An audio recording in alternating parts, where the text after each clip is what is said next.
Matt Harmon's fastball, the receivers, Mr. Reception Perception, crack those knuckles, get going, warm up the hands over there. This receiver class, though, was getting pretty hyped up. I'm with them, though. I had 3 guys as true blue chippers and a few more guys that I was like, yeah, I'll take this guy in the first round as well. We had a whole bunch of guys taken in the first round, a whole bunch of guys taken in the second round. Matt, would you say this class has lived up to the hype, or have you been disappointed or let down at all by this class so far? It's tough because, when I did the rookie report on these guys for reception perception, I put a lot of like guys that were as expected, of course, you got to remember when I'm doing that, I'm looking at them just in isolation. Like reception perception is all about like trying to divorce the wide receiver from the surroundings, and like quarterback and stuff, basically it's got nothing to do with production. I do think from a production standpoint, this class has been maybe a little bit disappointing, but also the expectations were so high, maybe crazy high. I mean, Marvin Harrison Jr. was going as like a first round pick with the sicko best ball bros, like in fantasy football. He basically had to like be better than Puka Nacua, who broke a bunch of records last year, and one guy was it's normal. Ho-hum, totally doable. And obviously receiver is even, it's a position that is so dependent on outside variables for production, right? Like that's why I exist. Okay. Maybe I got personal life stuff, I guess, but why I'm doing what I do is because that is the reality of it. And I came away from this class feeling like, I think all the 3 top guys were basically as I expected from an isolation standpoint. Harrison, Nabers, and Odunze. I think they've all been fine. I think they've all been good. Some negative moments for sure. You mentioned some of the like mistakes in Rome Odunze's game.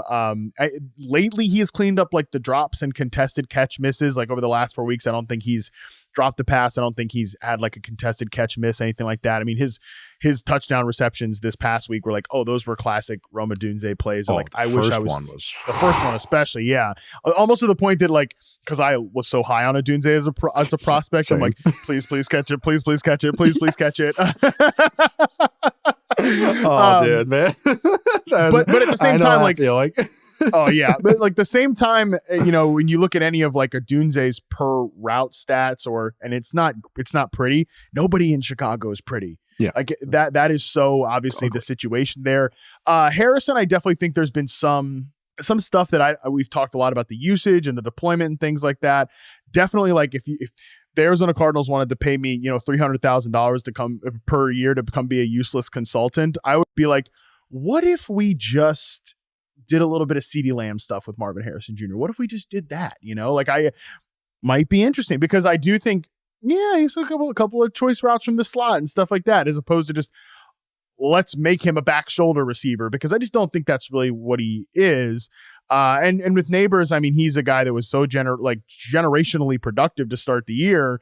But some of that was a little bit empty calorie stats, things like that. And the offense stinks. And he's also made his fair share of mistakes too. Critical drops and critical moments. So nobody's been perfect at the top of this class.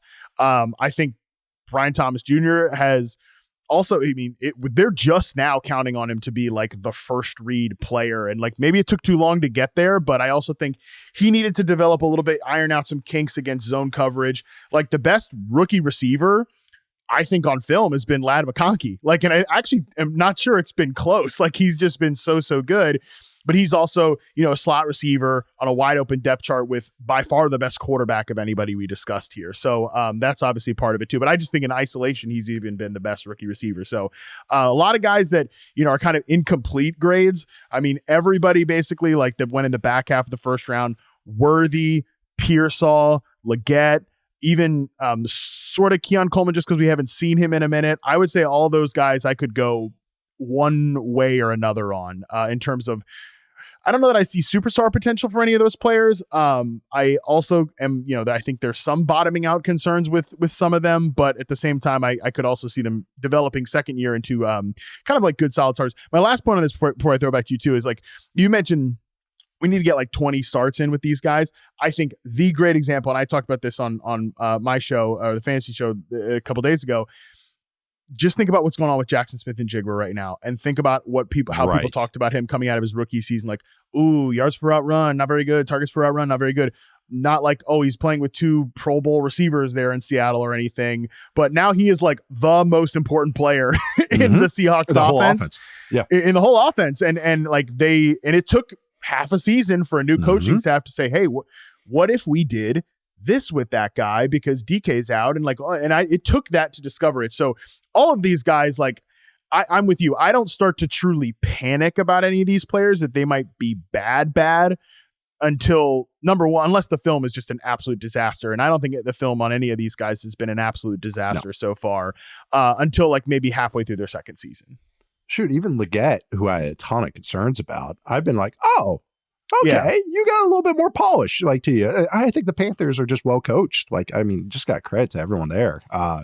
But no, even him, like, I love some of his profile, but then he had huge red flags for me. But now I'm like, oh, okay, you're not like just a total bust where it's like, this is never going to work. Like the guy you basically replaced, Jonathan Mingo, and some are like, Legette, I'm like, okay, you have a chance to be real with a chance to be like real. Like, it's this, it's a pie chart. Sliding scale. Sliding scale, 2% chance Receiver to start is them. so important to talk about tiers like within the position, because it's like there's number one receivers, and then I think there's superstar receivers, and then I think there are elite receivers, and that top group should be very, very, very small. It should be like 5 to 7 guys, and like that's it. We can't just be like everybody gets it. Like most guys are not going to get to that first year. Even the top 3 players on this in this class, Harrison, Nabers, and Odunze, I don't think any of them, and I think Nabers would be the only one if you just look at the stats that people might put in this group, I don't think any of them have played like elite receivers because they're rookie receivers, like they're not quite there yet. So I think we'll see if Harrison can maybe get there. I don't know, but even if we get some, like I could very well see a lot of like number one wideouts coming from this group. Definitely, I think McConkey's there. I think Thomas can get there, and I think all 3 of the top guys can get there. It's just I'm really curious about the Legette types, and it's great that you brought him up because obviously he's getting slammed right now because he didn't catch that final pass that probably would have won the game, but he has had more. He's got to consistently catch the football better, no question about it. But he has also had a lot of really positive moments. And it is a little bit on my radar that they moved him to X receiver after the bye, because I was so encouraged with how they used him to start the year, move him around off the line of scrimmage. And Thielen's back now. And like, I do think they eventually want to get Coker back in the mix when he's healthy. So obviously Deontay Johnson was their X receiver. That's a little bit on my radar, but for the most part, I do think he's played well this year.